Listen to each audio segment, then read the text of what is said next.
The cold wind of North Dakota cut across the Badlands like a blade, carrying the kind of silence that warned people to stay inside. But on this night, a woman was tied to an old cottonwood tree, shaking from cold, her wrists bleeding, her voice too weak to scream anymore. Her name was Susan Thornton, the last owner of Cottonwood Creek Ranch, and she believed she was going to die out here. But long before she ended up strapped to that tree, her trouble had already begun. That morning started like every other hard day on the ranch. Susan drove her beat-up flatbed truck along the dirt road, fighting the wind that shoved the truck sideways. The Badlands weren't just land to her. They were an enemy that never stopped pushing. At 28, Susan was strong, smarter than most men she had ever met, and stubborn enough to run a ranch alone. But the ranch was falling apart. Her father had left her a legacy, but along with it came debts so heavy she felt it every time she woke up.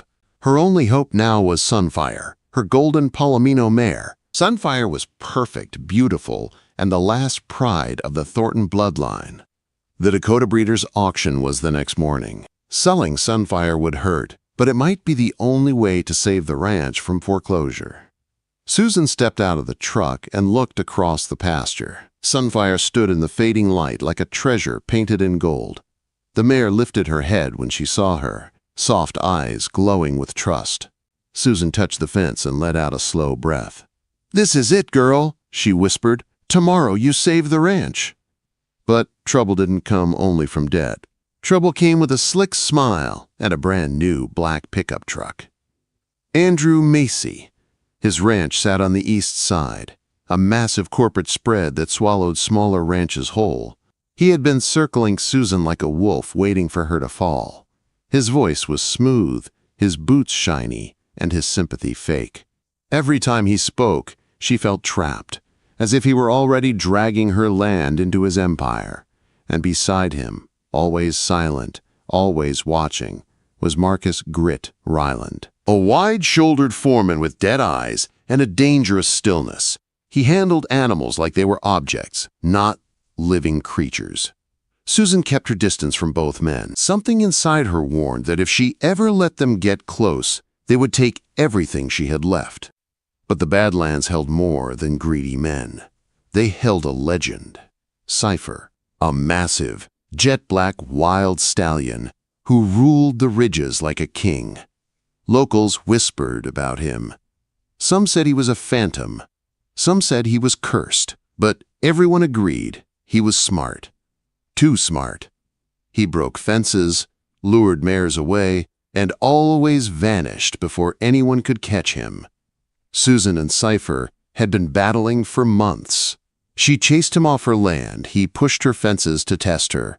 She respected him but feared the trouble he brought. And now, Sunfire was grazing near Cypher's territory.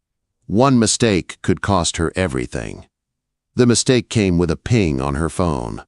A motion camera from the northern pasture showed a fence cut clean through. Not bent, not pushed. Cut. And in the background, a dark shape moving toward the canyon. Cypher. Fear hit her like a punch. That pasture was where Sunfire had been moved. If the stallion got to her, if Sunfire ran into the Badlands, she'd be gone forever. The ranch would fall with her. Susan didn't waste a second. She grabbed her tools, her father's old, 38, and saddled Sunfire. The sky was turning orange with sunset as she rode north, wind slapping her face, heart pounding with dread. She reached the old cottonwood tree that marked the broken fence line. It stood alone, bent with age, its branches creaking like bones. The wire was snapped clean. It was wrong. Cypher didn't do this. Cypher pushed fences. He didn't cut them. She jumped off Sunfire and tied the mare to a low branch. The pasture was quiet, too quiet, the kind of quiet that made her skin crawl. She started working fast, pulling wire tight, breathing hard, her mind racing with fear and pressure. But she wasn't alone. Hoofbeats approached, slow, steady, confident. She froze. Those steps didn't belong to Sunfire. Susan turned, and her heart dropped. Two riders came over the ridge, Andrew Macy in a spotless western coat. Grit Ryland behind him, silent as a shadow. Her stomach twisted. This was no accident. This was a trap. "Evening, Susan," Macy said, smiling like he was greeting an old friend. She didn't answer. Her hand moved toward her hip where the gun rested, but she didn't get far. Grit was off his horse before she could blink. His hand grabbed her arm, strong as iron. She fought, swinging wild, but he barely flinched. Grit's fist slammed into the side of her head. The world spun. Her knees buckled. She tasted blood. Before she could recover, he shoved her against the cottonwood. She felt rope wrapping around her wrists. She struggled, but his strength was inhuman. He pulled the lariat tight, the bark scraping her skin raw.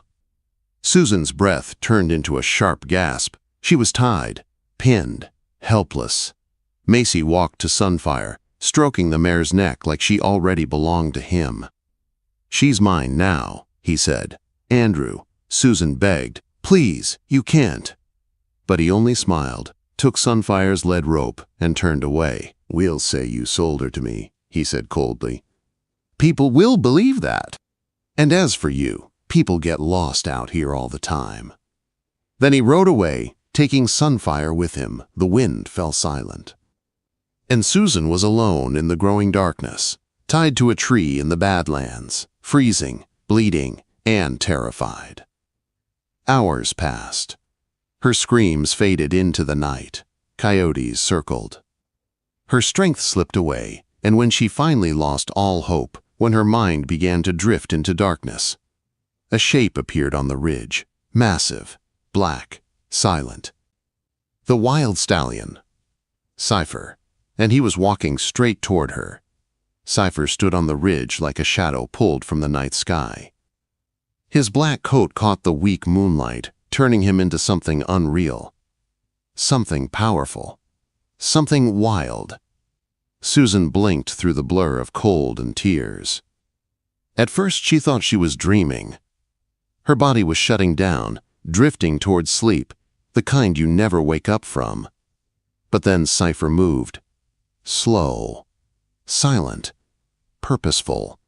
His hooves crunched softly on the frozen ground as he walked down toward her. The coyotes that had been creeping closer vanished into the darkness as if chased by a ghost.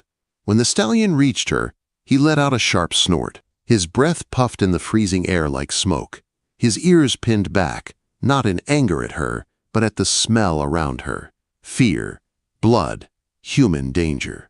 He sniffed her sleeve, her cheek, the rope biting into her wrists. Susan tried to speak, but her voice was barely a whisper. "Cypher!" He stopped. His dark eyes locked onto her face. Susan didn't know if he understood his name or her fear, but he understood something. Something human. Something urgent. Then he moved. Cypher dropped his head and nudged her shoulder hard enough to rock her against the tree. She winced, thinking he might attack. But his huge teeth didn't go for her. They went for the rope. He bit down and pulled. Hard. The rope jerked. Pain shot through her arms. She gasped, biting back a cry.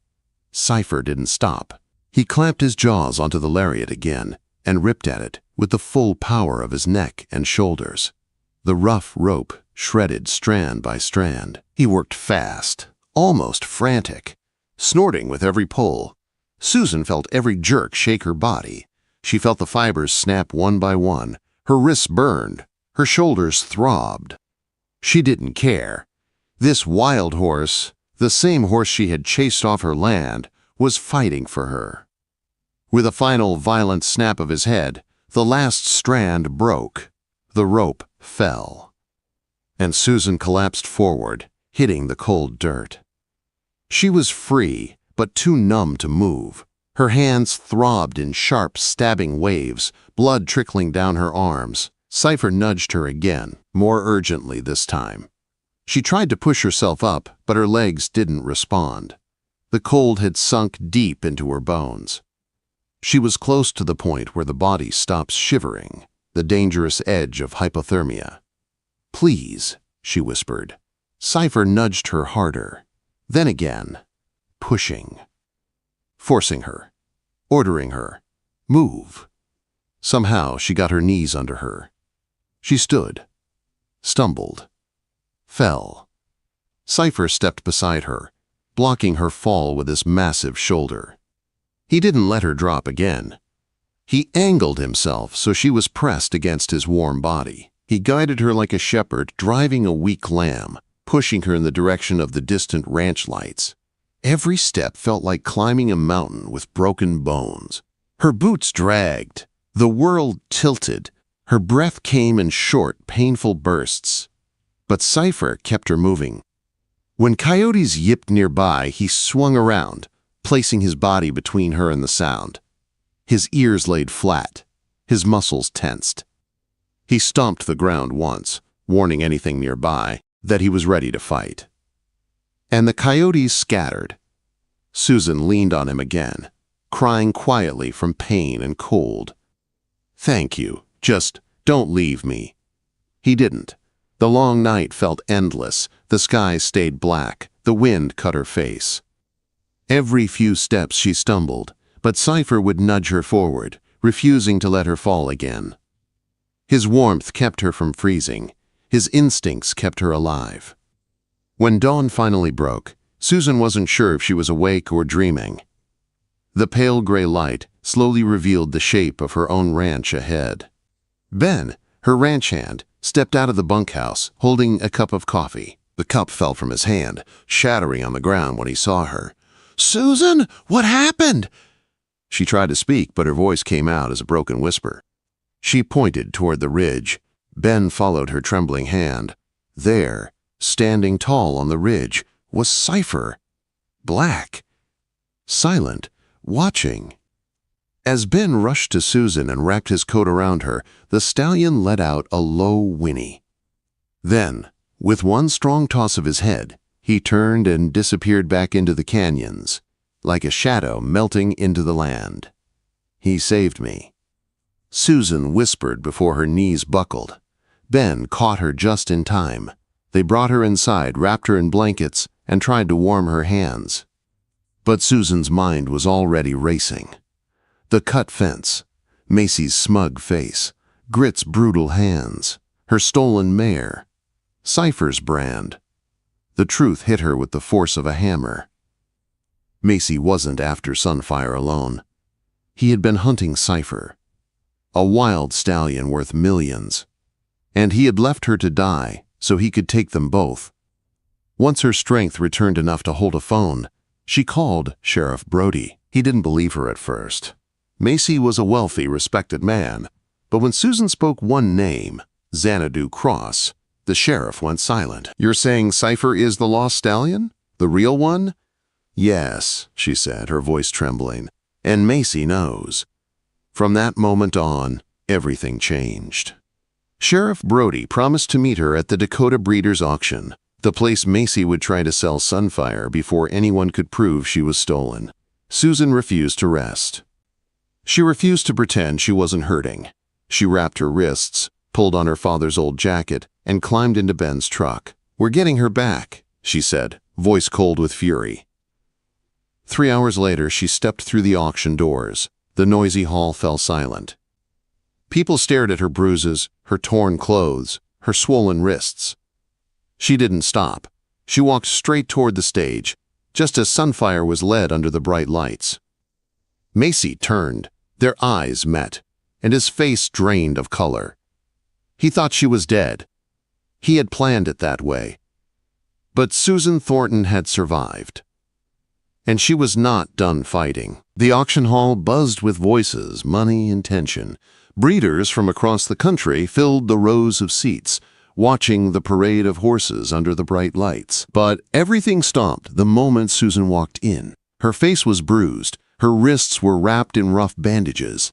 Her clothes were dusty and torn from a night fighting for her life in the cold. She looked like someone who had crawled back from the edge of death. People turned. Whispers shot through the crowd. And on the other side of the arena stood Andrew Macy, clean-shaven, calm, wearing a suit that probably cost more than her monthly ranch bills. He was laughing with a group of buyers until his eyes landed on Susan. He froze. His face shifted from surprise to fear, then to pure anger. He had expected her to be dead out there in the Badlands. Before he could move, a handler led Sunfire into the ring. Her golden coat shone under the hot lights. Her ears flicked nervously, but her eyes searched the crowd. The moment she spotted Susan, she let out a loud, desperate whinny, pulling against the lead rope. Susan didn't hesitate. She walked toward the auction block. The auctioneer faltered mid-sentence, confused and nervous. Susan reached him and took the microphone from his hand. The screech of feedback echoed across the arena. Every head turned toward her. She didn't look at the crowd. She looked straight at Macy. "You stole my mare, Andrew," she said, her voice raw but strong. The room gasped. A few people turned to stare at Macy. He gave a short, forced laugh. "This is unbelievable," he said loudly. "This poor woman is confused. She sold me this mare last night." "No," Susan cut in. "You didn't just steal her. You tied me to a tree in the Badlands. You left me to die." A ripple of shock rolled over the audience. Macy raised his voice. "This is slander. She's desperate. She's losing her ranch. She's making up stories to get attention." Each word fueled Susan's rage, but she stayed steady. "You're not just a thief," she said. "You're a hunter, and you were hunting more than my mare." She lifted the mic higher, speaking slowly so every breeder could hear. "You're after the Xanadu Cross Stallion." Silence. Electric, sharp silence. Breeders leaned forward. The name meant millions. It meant history. It meant a legend thought to be gone forever. Macy's face turned white, then red. "Ridiculous," he snapped. "There is no Xanadu Cross Stallion. Cypher has the brand." The entire arena erupted. People yelled, chairs scraped, buyers surged forward with wide eyes. Macy stepped back, suddenly cornered by the truth Susan had just unleashed. His lips trembled with rage, but his eyes darted to the exits. He was planning to run. And then the back doors slammed open. Sheriff Brody walked in with 2 deputies, badges shining under the lights. They weren't headed for Macy. They were walking toward Marcus "Grit" Ryland, who had been trying to slip out the side door. "Marcus," Brody said, "stop right there." Grit stiffened. He looked at Macy. Macy didn't look back. He didn't lift a finger to help him. And that was all it took. "I'll talk," Grit yelled, his voice shaking. "It was all him. He cut the fence. He tied her up. He told me to do it." Quote. The arena exploded again, this time with outrage. The deputies grabbed Grit. Macy tried to push past the crowd, but Brody caught him by the arm. "Andrew Macy," the sheriff said, "you're under arrest for horse theft, armed assault, and attempted murder." A cheer rose from the crowd as the deputies cuffed both men. Macy's polished world crumbled right there on the sawdust-covered floor. Susan didn't watch them leave. She didn't care anymore. She turned toward the block, toward the mare that had been her last hope. When she walked to Sunfire, the mare pressed her head against Susan's chest and shook with relief. Susan wrapped her arms around her. For the first time in days, she let her tears fall freely. The auctioneer cleared his throat. "In light of these events, this mare is returned to her rightful owner," he announced. Thunderous applause filled the arena. But Susan's story didn't end with justice.